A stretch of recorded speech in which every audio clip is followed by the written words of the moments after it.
Hello guys, good morning. तो स्वागत है आप चाहे हैंड नोट्स मोटो पे। तो गाइस हम आ चुके हैं एक अच्छे और नए टॉपिक के साथ जिसका नाम है हिस्ट्री। तो गाइस आज हमने हिस्ट्री की क्लास स्टार्ट कर दिया हो, और मैं स्टार्ट करने से पहले आप लोग को बताऊंगा कि मेरा हिस्ट्री पढ़ाने का तरीका क्या रहेगा। मैं हिस्ट्री कहाँ से शुरू करूंगा, मेडिकल शुरू करूंगा कि मतलब कि मॉडर्न शुरू करूंगा कि एशियन शुरू करूंगा।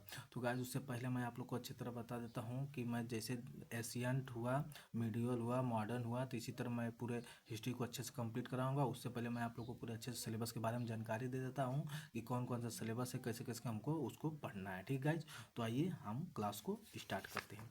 तो गाइज आइए देखिए क्या है, ये हमारा हिस्ट्री है। हिस्ट्री का हम सिलेबस देखते हैं। ठीक गाइज, तो हिस्ट्री का सिलेबस में हम क्या देखेंगे पहले। देखिए गाइज, किसी भी चीज़ को पढ़ने के लिए ना हमें उससे पहले सबसे ज़्यादा हमें सिलेबस जाना जरूर रहता है। सिलेबस जानेंगे तो उसके अच्छा में हम पढ़ेंगे तो हमें पता चलेगा कि हम यहाँ तक पढ़ लिए, हमें यहाँ तक पढ़ना, अभी इतना बाकी, वह इतना करना है। ठीक है, तो गाइज आइए हम समझते हैं प्राचीन भारत, मध्य भारत और आधुनिक भारत के सिलेबस के बारे में।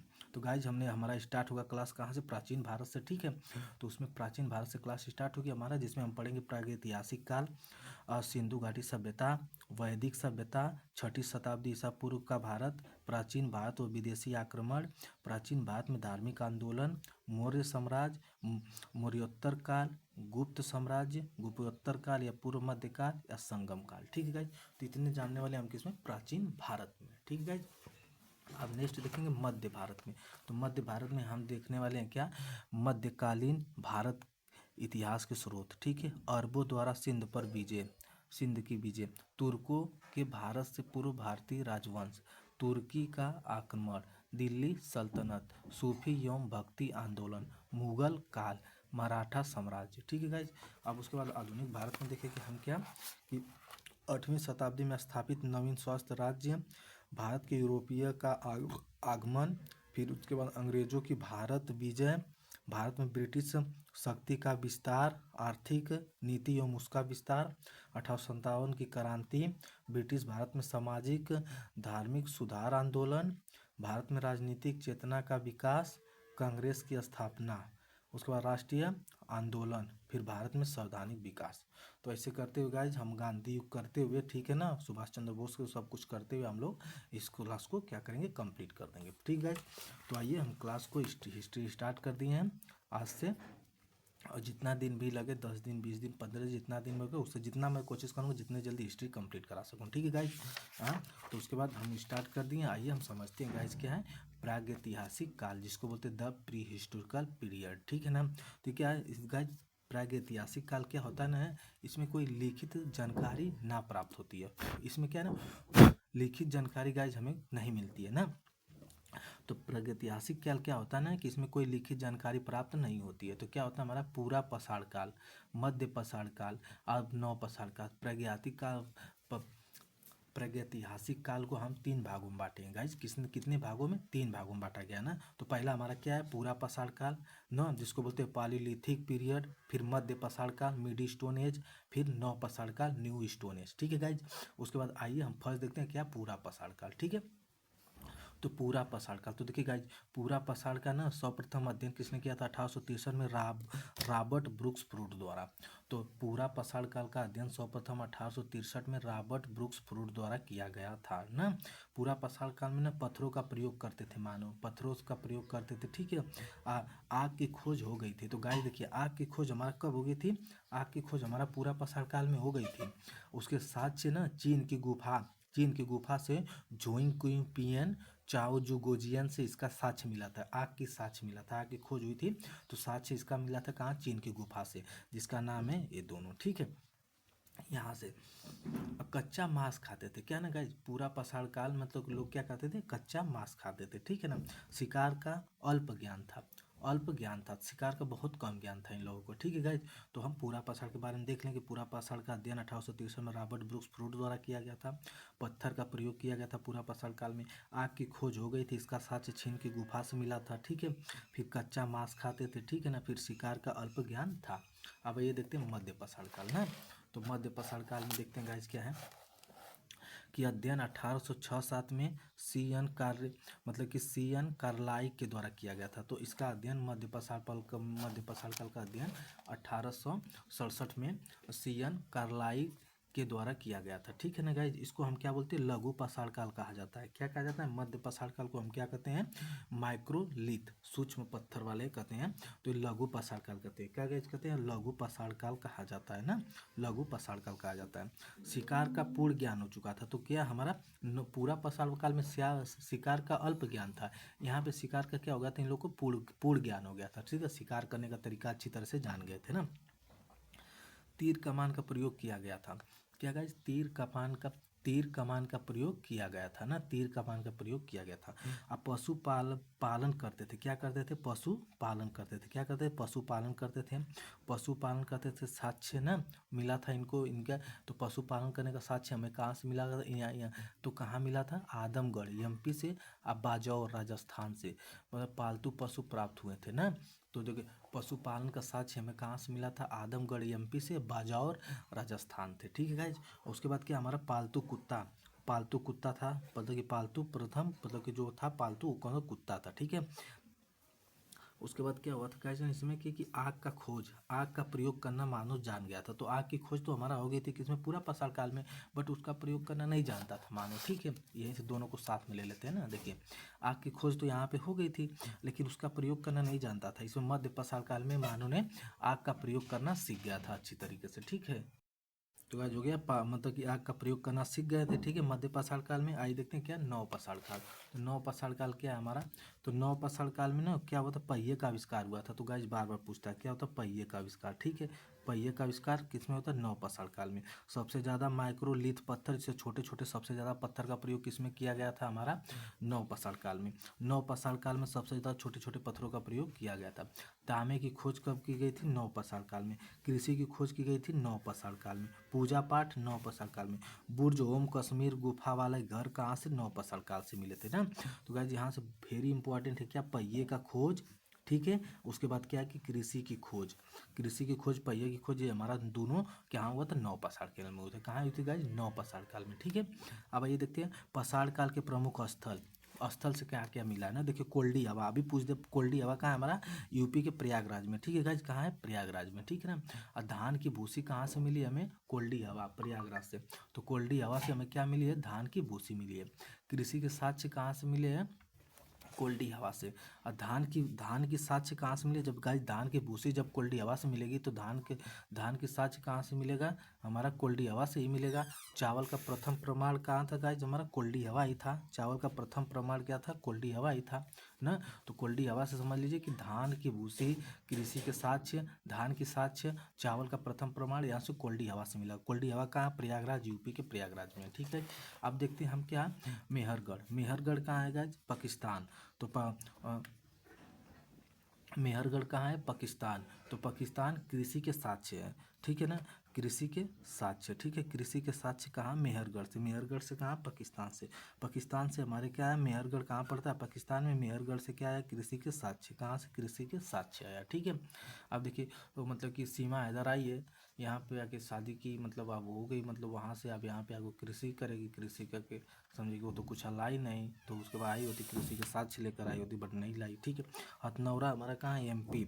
हथनौरा से हमारा क्या गाइस ना, मानव खोपड़ी के साक्ष्य, मानव खोपड़ी के जो साक्ष्य है ना, कहाँ से मिले हैं, हथनौरा एमपी से। कहाँ से, हथनौरा एमपी से। ठीक है, फिर भीम बेटिका एमपी, चित्रकला के साक्ष्य हमारे कहाँ से मिले, भीमबेटका एमपी से मिले ना।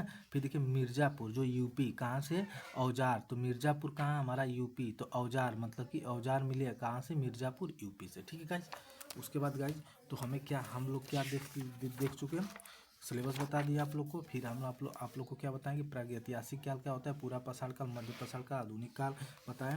फिर उसके बाद कोल्डी हवा, मेहरगढ़, हथनौरा से क्या क्या प्राप्त हुआ। उसके बाद आइए गाइज देखते हैं हम क्या थे, सिंधु घाटी सभ्यता। ठीक है, सिंधु घाटी सभ्यता। ठीक है गाइज, तो सिंधु घाटी सभ्यता थे इंडस वैली सिविलाइजेशन ना। तो सिंधु घाटी सभ्यता का पहले अन्य नाम देखिए क्या है, संदेव सभ्यता कहते हैं इसको। क्या कहते हैं, संदेव सभ्यता कहते हैं। कांस्य युगीन सभ्यता कहते हैं। ठीक है, ताम्रपाषाण युगीन सभ्यता कहते हैं, ताम्रपाषाण युगीन सभ्यता कहते हैं। प्राग हड़प्पन सभ्यता कहते हैं। ठीक है, हड़प्पा सभ्यता कहते हैं। ठीक है, तो गाइज एक किसका नाम है, सिंधु घाटी सभ्यता का नाम है ना। इनकी जानकारी 1826 में चार्ल्स मैसेज द्वारा दिया गया था ना। तो इस सिंधु घाटी सभ्यता की जानकारी हमारा 1826 में 1826 में चार्ल्स मैसेज द्वारा। तो समझिए कि मैसेज है, मैसेज दिए थे 1826 में, मैसेज दिए थे सिंधु घाटी सभ्यता के बारे में, ठीक है ना। अन्य नाम भी आप लोग को बता दिए। अन्य नाम में इस पे ज़्यादा याद रखिएगा, हड़प्पा सभ्यता, कांस्ययुगीन सभ्यता, ठीक है ना। उसके बाद ये सब भी है, ठीक है। उसके बाद देखिए सर्वेक्षण 1856 में अलेक्जेंडर कनिंघम द्वारा किया गया था। तो गाइस ये बहुत ही मोस्ट इंपॉर्टेंट है ना, कि मतलब कि सर्वेक्षण 1856 में अलेक्जेंडर कनिंघम द्वारा इसका सर्वेक्षण किया गया था ना। 1856 में अलेक्जेंडर कनिंघम द्वारा इसका सर्वेक्षण किया गया था।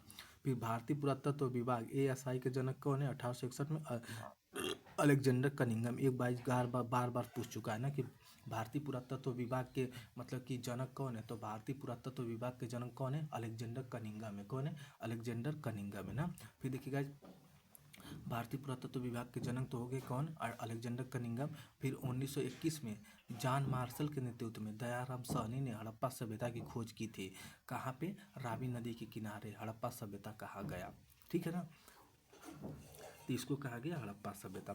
तो गाइज 1921 में हमारा तो बार बार पूछता है हमारा कि जॉन मार्शल के नेतृत्व में दयाराम साहनी ने मतलब कि हड़प्पा सभ्यता की खोज की थी। तो हड़प्पा सभ्यता खोज किसने की थी? दयाराम साहनी ने। तो हड़प्पा सभ्यता की खोज किसने की थी? दयाराम साहनी ने। तो हड़प्पा सभ्यता की खोज किसने की थी? दयाराम साहनी ने, ठीक है, दयाराम साहनी ने। कब? 1921 में। किसके नेतृत्व में? जॉन मार्शल के नेतृत्व में। ऐसे रावी नदी के किनारे की थी। तो हड़प्पा सभ्यता की खोज की थी, इसे हड़प्पा सभ्यता कहा गया। क्या कहा गया? हड़प्पा सभ्यता कहा गया, ठीक है ना। तो इतना आप लोग देखिएगा कि 1921 में दयाराम साहनी ने हड़प्पा सभ्यता खोज की थी रावी नदी के किनारे, ठीक है। अब देखिएगा जस्ट 1 ईयर एगो, 1 साल बाद। तो देखिए क्या हो कि 1 साल बाद क्या हुआ ना, एगो नहीं होगा वैसे, लेटर होगा, एगो तो पहले हो जाएगा। तो क्या मतलब कि 1922 में क्या किया ना कि मोहनजोदड़ो की खोज किसने की थी? राखलदास बनर्जी ने। तो राखलदास बनर्जी ने क्या होता कि क्या हुआ कि और राखलदास बनर्जी ने 1922 में मतलब क्या थी? मोहनजोदड़ो की खोज की थी सिंधु नदी के किनारे, इसलिए इसको क्या कहते हैं? सिंधु घाटी सभ्यता कहा गया ना।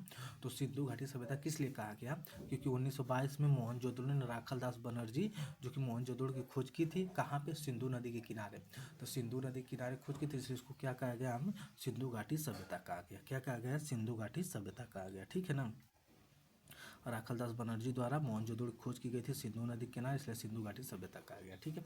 अब ये देखते हैं हड़प्पा सभ्यता, ठीक है ना। हड़प्पा सभ्यता की पहचान कैसे, जानकारी कैसे मिली? देखिए 400 से 500 साल तक जीवित रही। कहाँ रही? 400 से 500 साल तक क्या रही? जीवित रही, ठीक है ना। जानकारी मिलती है कार्बन 14 डेटिंग के आधार पर। कार्बन डेटिंग मेथड के आधार के नाम से इनको जाना जाता है ना। तो कार्बन डेटिंग मेथड के नाम से जाना जाता है इनको, ठीक है ना, C14 के नाम से। इसका केंद्र क्या था? केंद्र इसका था ना पंजाब और क्या था? सिंध था, पंजाब और सिंध था। लेकिन इसका विस्तार की बात करेंगे गाइज तो इसका विस्तार क्या था? 13 लाख किलोमीटर वर्ग था। कितना था? 13 लाख किलोमीटर वर्ग, ठीक है ना। इतना था लगभग में 13 लाख किलोमीटर वर्ग था, ठीक है ना। अब आई गाइज बहुत ही मोस्ट जो कि यहाँ से बार बार प्रश्न पूछता है, ठीक है ना, बार बार यहाँ से प्रश्न पूछता है, ठीक है ना। ईस्ट वेस्ट नॉर्थ साउथ, ठीक है ना। देखिए गाइज क्या पूछेगा हमारा कि आलमगीरपुर कहाँ है? तो मेरठ यूपी में है। किस नदी पे है? हिंडन नदी पे है। एकदत्त शर्मा द्वारा 1856 में इसकी खोज की गई थी ना। तो कौन है? आलमगीरपुर हिंडन नदी पर मेरठ में है, ठीक है ना, यूपी के मेरठ में है। एकदत्त शर्मा द्वारा 1958 में इसकी खोज की गई थी। और पूर्व पश्चिम में देखते हैं क्या? सुतकांगे डोर है। तो क्या है? सुतकांगे डोर कहाँ है? बलूचिस्तान में है ना। औरंग स्टाइल ने इसकी खोज की थी इस किस नदी पे? दाक्स नदी पे। कहाँ पे? दाक्स नदी पे ना, दाक्स नदी पे। फिर क्या है ना कि हमारा उधर मतलब लास्ट मैप उत्तर में क्या है हमारा? चिनाव नदी पे ना क्या मंडा पड़ता है। तो मंडा कहाँ है? हमारा लद्दाख में है ना। मंडा कहाँ है? अखनूर जिले के मतलब लद्दाख में है। लद्दाख में मंडा है, ठीक है ना। चिनाव नदी पे, कहाँ पे गए? चिनाव नदी पे, जो कि बार बार पूछता है ना। यहाँ से तो समझिए कि यहाँ से होमगार्ड के लिए, यूपी पुलिस के लिए, यूपीएसआई के लिए भी समझिए कि मोस्ट इंपॉर्टेंट प्रश्न बनेगा, ठीक है ना। ऊपर देखिए साउथ में क्या? दैमाबाद क्या है हमारे गाइस? प्रभा नदी पे। कहाँ है? प्रभा नदी के किनारे हमारा क्या? दैमाबाद है, ठीक है। तो हमें अच्छे से याद आ गया यूपी के मेरठ में आलमगीरपुर हिंडन नदी किनारे एक दस शर्मा द्वारा खोज किया गया था। उसके बाद क्या, सुतकांगेडोर बलूचिस्तान में दाक्स नदी किनारे। उसके बाद दैमाबाद प्रभा नदी के किनारे। उसके बाद क्या, मांडा हमारा चिनाब नदी के किनारे। ठीक है गाइज, तो ईस्ट वेस्ट नॉर्थ साउथ इसको आप लोग याद रखिएगा। ठीक है, अब देखिए सिंधु घाटी सभ्यता का आकार कैसा था, त्रिभुजाकार था। क्या था गाइज, सिंधु घाटी सभ्यता का आकार के बारे में आ जाता था, कितना था, त्रिभुजाकार था। अब देखिए गाइज, जिसका मतलब कि पूछेगा, इसका दूरी पूछेगा, तो दूरी हमारा क्या हो जाएगा, यहाँ उत्तर से दक्षिण तक तो 1100 मीटर, 1100 मीटर देखिए है। यहाँ से ईस्ट से वेस्ट हो जाएगा 1600 किलोमीटर। ठीक है, 1600 किलोमीटर, तो दूरी भी आप लोग थोड़ा इसको देखिएगा। तो सिंधु घाटी सभ्यता का आकार क्या था, हमारा त्रिभुजाकार था ना। इसका जो कि पीरियड क्या था, जो इसका काल पीरियड क्या है हमारा, तो 1931 में जॉन मार्शल द्वारा मान्य नहीं है। ठीक है ना, इतना इसका पीरियड काल। लेकिन सिंधु घाटी सभ्यता का आकार की बात करें तो क्या, त्रिभुजाकार है। ठीक है, अब एक क्या नाम, सिंधु घाटी सभ्यता। सिंधु घाटी सभ्यता क्या, त्रिभुजाकार है। ठीक है, कैसा है, त्रिभुजाकार है। इसका काल क्या है, सर्वनाम, मतलब सर्वनाम 235 से 1750 बीसी तक, मतलब इसको क्या है माना गया। ठीक है ना, यह क्या, नगरी सभ्यता थी। क्या थी गाइज, ये क्या थी, नगरी सभ्यता थी। तो सिंधु घाटी सभ्यता हमारी क्या थी, नगरी सभ्यता थी गाइज। ये बहुत ही मोस्ट इंपॉर्टेंट टाइप है। ठीक है ना, नालियाँ ढकी हुई थी। क्या हुई थी कि नालियाँ इसमें क्या थी कि ढकी हुई थी। जल निकासी प्रणाली अच्छी थी। जल निकासी प्रणाली अच्छी थी मतलब कि यहाँ से जल निकालने का साक्ष्य मतलब कि बहुत अच्छा था। ये कहाँ से प्रमाण मिलता है हमें, कहाँ से मिलता है, धौलावीरा से मिलता है, कि धौलावीरा गुजरात से, कि धौलावीरा गुजरात से मिलता है कि जो सिंधु घाटी सभ्यता की ना नालियाँ ढकी हुई थी, जल निकासी प्रणाली अच्छी थी। जिससे कि जल निकासी प्रणाली का मतलब समझ रहे हैं आप लोग ना अच्छे से, कि जैसे कि पानी अच्छा से मतलब गाँव में ज़्यादा फैलता नहीं, तो उसमें नालियाँ बनी थी, जिससे पानी पूरे मतलब कि या तो रिवर रही होगी कोई, तो उसमें चला जाता था। ठीक है, तो उसको बोलते थे कि जल निकासी प्रणाली अच्छी थी। इसका साक्ष्य हमें कहाँ से मिला है, धौलावीरा गुजरात से मिला। कहाँ से, धौलावीरा गुजरात से मिला ना। फिर घर एक लाइन में बने हुए थे ना, तो घर कैसे बने हुए थे गाइज, एक लाइन में बने हुए थे। ठीक है, घर एक लाइन में बने हुए थे ना। खिड़कियां मुख्य सड़क की ओर न खुलकर गलियों में खुलती थी। तो खिड़कियाँ जो थी इसकी इसकी खिड़कियाँ ना सड़क और नहीं खुल के किस में खुलती थी, हमारे गलियों में खुलती थी ना। तो इसकी खिड़कियाँ मुख्य सड़क और न खुलकर गलियों में खुलती थी ना। 2 मंजिले घर बने हुए थे। कितने बने हुए थे, 2 मंजिले घर बने हुए थे ना। मात्र सत्तात्मक सभ्यता थी। कितना थी, मात्र सत्तात्मक सभ्यता थी, मतलब माता का राजस्व था इस पर, ज़्यादा पिता का नहीं था। ठीक है, इसलिए इसको बोलते हैं मात्र सत्तात्मक सभ्यता थी। ठीक है, अब आइए गए थे तो सिंधु घाटी सभ्यता त्रिभुजाकार थी। ठीक है, उसमें पूजा किसकी की जाती थी। ठीक है ना, तो आप लोग को पहले बताया कि सिंधु घाटी सभ्यता क्या थी, त्रिभुजाकार थी, लेकिन इसकी पूजा की जाती है, भगवान पशुपति की पूजा की जाती थी। किसकी, भगवान पूजा पशुपति की। तो ये भी पूछता है कि सिंधु घाटी सभ्यता में किसकी पूजा की जाती है, तो सिंधु घाटी सभ्यता में हमारा भगवान पशुपति की पूजा की जाती है। लिपि कैसा थी गाइस, जो कि बार बार प्रश्न पूछ चुका है। ठीक है, लिपि इसका थी भाव चित्रात्मक लिपि थी। क्या थी, भाव चित्रात्मक लिपि थी, जो कि दाएं से बाएं ओर लिखी जाती थी। कैसे लिखी जाती थी, दाएं से बाएं ओर लिखी जाती थी ना।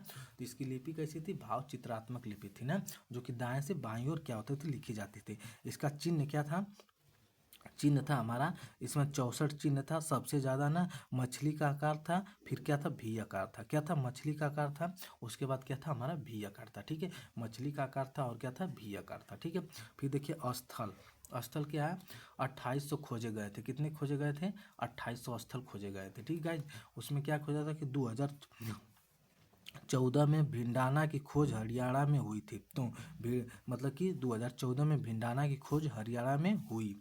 फिर देखिए गाइज, आइए देखते हैं मोहनजोदड़ो। तो मोहनजोदड़ो की खोज राखलदास बनर्जी ने 1922 में की थी। ठीक है ना, तो 1922 में मोहनजोदड़ो की खोज की थी राखलदास बनर्जी द्वारा। ठीक है, कहाँ पे, सिंधु नदी पर, इसलिए क्यों सिंधु घाटी सभ्यता भी कहते हैं। अब मोहनजोदड़ो कहाँ है, पाकिस्तान में है। ठीक है, पाकिस्तान में है। आप देखिए गाइज, यहाँ से बेस्ट अंश मतलब कि शानदार प्रश्न पूछता है, विशाल स्नानागार, विशाल अन्नागार। ठीक है ना, तो ये दोनों पूछता है। ठीक है, बहुत ही मोस्ट इंपॉर्टेंट है। ठीक है, तो पूछता है हमारा कि विशाल स्नानागार और विशाल अन्नागार के साथ मतलब कि कहाँ मिले, तो मोहनजोदड़ो से मिले। कहाँ से प्राप्त हुए हमें, मोहनजोदड़ो से। नग्न महिला मूर्तियाँ, नग्न महिला मूर्तियाँ हमें मोहनजोदड़ो से मिली है। एक सिंह वाला साड़, एक सिंह वाला साड़ कहाँ से मिला गया, एक सिंह वाला साड़ कहाँ से, मोहनजोदड़ो से। और नृत्य करती मूर्तियाँ, ऐसे नृत्य करती मूर्तियाँ नहीं बनी रहती हैं, तो उसे हमारा कहाँ से मिला है, मोहनजोदड़ो से मिला है। ठीक है ना, मोहनजोदड़ो से मिला है। मोहनजोदड़ो से ऐसे नहीं नृत्य करती महिलाएं बनी रहती हैं। ठीक है, तो इसका हमारे कहाँ से मिला है, मोहनजोदड़ो से मिला है। ठीक है, मोहनजोदड़ो से। अब आइएगा जैसे लोथल। लोथल देखिए, लोथल के बारे में जानते हैं। लोथल देखिए, एस के राव द्वारा 1954 में इसकी खोज की गई थी। कब? 1954 में एस के राय द्वारा। उसके बाद देखिए लोथल कहाँ है हमारा? भोगवा नदी किनारे पर। गाइस बार बार पूछता है हमारा प्रश्न में कि लोथल किस नदी किनारे है, तो लोथल हमारा भोगवा नदी किनारे स्थित है। कहाँ पे? लोथल किस नदी पे स्थित है? लोथल हमारा भोगवा नदी किनारे। कहाँ पे? गुजरात अहमदाबाद में। कहाँ? गुजरात अहमदाबाद में। तो लोथल कहाँ हमारा? गुजरात में है। भोगवा नदी किनारे कहाँ? अहमदाबाद में। हवन कुंड, हवन कुंड बोलते हैं जैसे कि हवन कुंड हो गया या तो अग्नि के साक्ष्य, तो हवन कुंड या अग्नि के साक्ष्य कहाँ से मिलते हैं? हमें लोथल से मिलते हैं ना। उसके बाद चलाक लोमड़ी का चिन्ह भी मिलता है। उसके बाद हाथी के दांत, दिशा मापन यंत्र कहाँ से? लोथल से मिलते हैं। ठीक है गाइज। नेक्स्ट देखिए क्या है गाइज? चनहुदड़ो। चनहुदड़ो गाइज क्या हमारा कि हमारा चनहुदड़ो कहाँ है? पाकिस्तान में है ना। कहाँ है? पाकिस्तान में है। किस नदी पे है? सिंधु नदी पे ना। तो हमारा कहाँ है? चनहुदड़ो कहाँ है? सिंधु नदी पे। कहाँ है? पाकिस्तान में है ना। उसके बाद क्या है कि मनका बनाने का कारखाना, जो कि गाइज बार बार पूछता है, तो मनका बनाने का कारखाना की बात करेगा कि कहाँ से? तो हमारा चनहुदड़ो से। कहाँ से? मनका बनाने का कारखाना हमारा कहाँ से? चनहुदड़ो से। ठीक है। कुत्ते के साक्ष्य कहाँ से? चनहुदड़ो से। लिपस्टिक, कंगा, कागज, ये सब कहाँ से मिला हमें? कहाँ से? हमारा चनहुदड़ो से। ठीक है ना।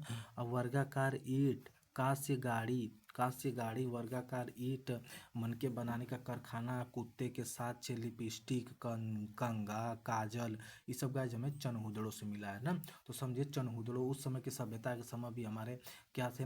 ये सब थे, ये सब चीज़ थे। ठीक है ना। कंगा थी, काजल थी, लिपस्टिक थी, कुत्ते, उसके बाद फिर ये सब थी उस समय के सभ्यता के बारे में। ठीक है ना गाइज। तो ये सब मिले हैं, साक्ष्य मिले हैं। ठीक, कहाँ से? चनहुदड़ो में ना, चनहुदड़ो में। उसके बाद क्या है ना कि नेक्स्ट है कालीबंगा। कालीबंगा को हम याद करते हैं खाली बंगा। राजस्थान में देखेंगे तो पूरी खाली खाली है, क्या है? बस रेत है, खाली है। तो इसे पूछता है कभी आसान प्रश्न पूछता है कालीबंगा कहाँ है, बट मैं गाइज बता दूं कि बहुत लोग कन्फ्यूजन हो जाएंगे, सभी लोग नहीं। मैं खुद इसको ट्रिक से याद किया। खाली कालीबंगा, खाली बंगा, खाली कहाँ रहता है? एकदम राजस्थान में रहता है, इसलिए हमारा राजस्थान में। तो कालीबंगा का है हमारा? राजस्थान में, राजस्थान के हनुमानगढ़ में। तो राजस्थान के हनुमानगढ़ में क्या है हमारा? कालीबंगा है। 1952 में इसकी खोज की गई थी अमलानंद घोष द्वारा। तो 1952 में इसकी खोज की गई थी अमलानंद घोष द्वारा ना। और कालीबंगा की नदी कौन है? घग्गर नदी। कौन नदी है? क्या है? घग्गर नदी है। घग्गर नदी के किनारे, सॉरी गाइज, यहाँ पे ये भी क्या है? घग्गर नदी है। ठीक है, घग्गर नदी। अब गाइस जोते हुए खेत के साक्ष्य कहाँ से मिले हमें? कालीबंगा से। अग्नि हवन कुंड कहाँ से? कालीबंगा से। उसके बाद चूड़िया, लकड़ी, तो ज़्यादा चूड़िया पूछता है। ठीक है। अग्नि हवन कुंड पूछता है। जोते हुए खेत के साक्ष्य मिलते हैं काले रंग की चूड़िया, वही करें काले रंग की चूड़िया, इसको ज़्यादा पूछता है। तो कहाँ से? कालीबंगा से। ठीक है। तो यहाँ से काले रंग की चूड़िया कालीबंगा से। ठीक है ना। काले रंग की चूड़िया कालीबंगा से। जुते हुए खेत कहाँ से मिले हमारे? कालीबंगा से ना। अग्नि हवन कुंड कहाँ से मिले? कालीबंगा से मिले है ना। फिर चूड़िया, लकड़ी, नाली, ये सब कहाँ से? कालीबंगा से। ठीक है गाइस। उसके बाद देखिए राखी गढ़ी। राखी गढ़ी हमारा कहाँ है? सूरत पे है। सूरज भान, हिसार। तो राखी गढ़ी हमारा ना गए कहाँ? ये तो इतना में सूरज भान हिसार द्वारा इसकी खोज की गई थी ना, राखी गढ़ी की। घग्गर नदी के किनारे, घग्गर नदी से मतलब है घग्गर नदी पर है राखी गढ़ी। घग्गर नदी के किनारे ताम्र उपकरण है। ठीक है। उसके बाद देखते हैं गाइस क्या? बनावली, जो कि बार बार पूछता है, कभी कभी आ जाता है। ठीक है ना। बनावली कहाँ है? हरियाणा में है। बनावली हमारा कहाँ है? हमारा हरियाणा में है। ठीक है ना। बनावली हमारा कहाँ? हरियाणा में, फतेहाबाद। फतेहाबाद। रंगोई नदी पे, कहाँ? रंगोई नदी पर। मिट्टी का हल कहाँ पे मिला है? बनावली में। बैलगाड़ी का पहिया कहाँ पे? बनावली में। जौ के दाने कहाँ पे? बनावली में। रोपड़ हमारा, रोपड़ में क्या है ना? रोपड़ 1955 110 शर्मा द्वारा पंजाब में। रोपड़ कहाँ है? पंजाब में। रोपड़ हमारा कहाँ है? पंजाब में। रोपड़ पंजाब में ना। नदी क्या है? सतलज नदी है। क्या है? सतलज नदी है। ठीक है। उसके बाद तांबे की कुल्हाड़ी। तांबे की कुल्हाड़ी कहाँ से मिली हमें? रोपड़ से। मानव के साक्ष्य, कुत्ते को दफनाने का साक्ष्य। तो गाइज ये बहुत मोस्ट इंपॉर्टेंट है। तो पूछता है कुत्ते को दफनाने के साक्ष्य कहाँ से मिले हमें? रोपड़ से मिले। कहाँ से मिले? रोपड़ से मिले। ठीक है। तो कुत्ते को दफनाने के साक्ष्य कहाँ से मिले हमें? रोपड़ से मिले है ना। ठीक है। अब देखिए क्या? रंगपुर। रंगपुर हमारा क्या है? रंगपुर कहाँ है? गुजरात में। रंगपुर कहाँ है? गुजरात में। गुजरात में काठियावाड़ में। कहाँ है? रंगपुर हमारा कहाँ है? गुजरात के काठियावाड़ में। रंगपुर हमारा कहाँ है? गुजरात के काठियावाड़ में।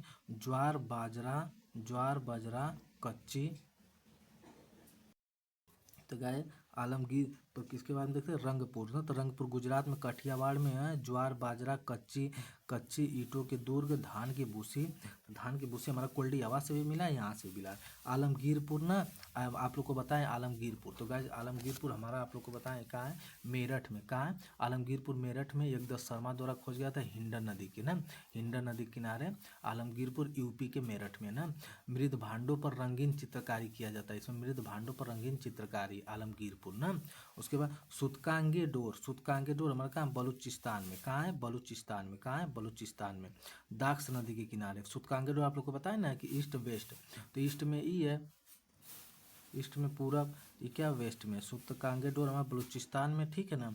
उसके बाद क्या, ये हमारा नॉर्थ में है, ठीक है, ये हमारा नॉर्थ में है। ये महाराज कहाँ है कि साउथ में है, ठीक है। सुतकांगे डोर साउथ में, तो क्या है, ये तो नाइस गए, साउथ में नहीं है, सुरकोटदा है, तो वो साउथ में।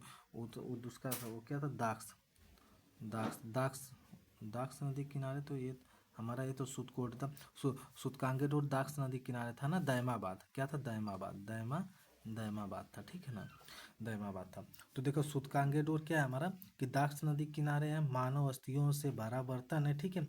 उसके बाद क्या, मांडा हमारा चिनाव नदी के किनारे हड्डी से बना है, हड्डी से बाढ़ है, हड्डी से बाढ़ है, ठीक है, हड्डी से। फिर उसका सुरकोटदा है, सुरकोटदा का है कच्छ गुजरात में, गुजरात के कच्छ में क्या है, सुरकोटदा है, ठीक। गुजरात के कच्छ में क्या, सुरकोटदा। सरस्वती नदी है, ठीक है।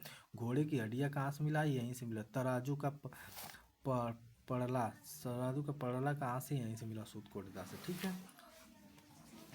उसके बाद नेक्स्ट देखते हैं गाइस, क्या हमारा कुछ प्रश्न देखते हैं, ठीक है। प्रश्न में क्या कर रहा है हमारा कि मोहनजोदड़ो में सबसे बड़ी इमारत कौन है, तो मोहनजोदड़ो में सबसे बड़ी इमारत कौन है, ग्रेट गैनरी, विशाल अन्नागार। अन्नागार है ना, ग्रेनरी मतलब क्या होना ना, अनाज होता है ना, तो क्या विशाल अन्नागार। तो विशाल अन्नागार हमारा कहाँ है गाइस, मोहनजोदड़ो में सबसे बड़ी इमारत कौन है, विशाल अन्नागार है ना। फिर देखिए सिंधु घाटी सभ्यता की सबसे पुरानी खोज की गई थी भीड़ भीड़राना। कहाँ है, भीड़राना। तो भीड़राना में सिंधु घाटी सभ्यता की सबसे पुरानी खोज की गई थी भीड़राना में। फिर कालीबंगा कहाँ है, मिट्टी के पात्र है, कालीबंगा मिट्टी के पात्र है। हड़प्पा सभ्यता के लोगों को धातु कहाँ, तामा खेतड़ी राजस्थान से। तो हड़प्पा सभ्यता के लोगों को धातु प्राप्त हुई कहाँ, तामा खेतड़ी राजस्थान से, ठीक है ना। शहर कहाँ है, हड़प्पा से संबंधित है, हड़प्पा से संबंधित कौन शहर है, धौलावीरा है ना। डांसिंग गर्ल्स, उसके बाद क्या है कि मतलब कि धौला मतलब कि डांसिंग गर्ल्स कहाँ से मिला है, ठीक है। सिंधु घाटी सभ्यता के लोग क्या थे, पशुपति की पूजा करते थे। किसका करते थे, सिंधु घाटी सभ्यता के लोग पशुपति की पूजा करते थे ना, पशुपति की पूजा करते थे। तो गाइज ये रहा हमारा कुछ प्रश्न था, ठीक है ना। अब इसके गाइज क्या, हमारा वैदिक सभ्यता, जिसको वैदिक सिविलाइजेशन बोलते हैं ना, तो वैदिक सभ्यता के बारे में हम कल पढ़ेंगे, ठीक गाइज। आज के बारे में इतना ही इस क्लास में रहेगा, ठीक है। कल से हम स्टार्ट करेंगे वैदिक सभ्यता। तो thank you guys, bye and take care.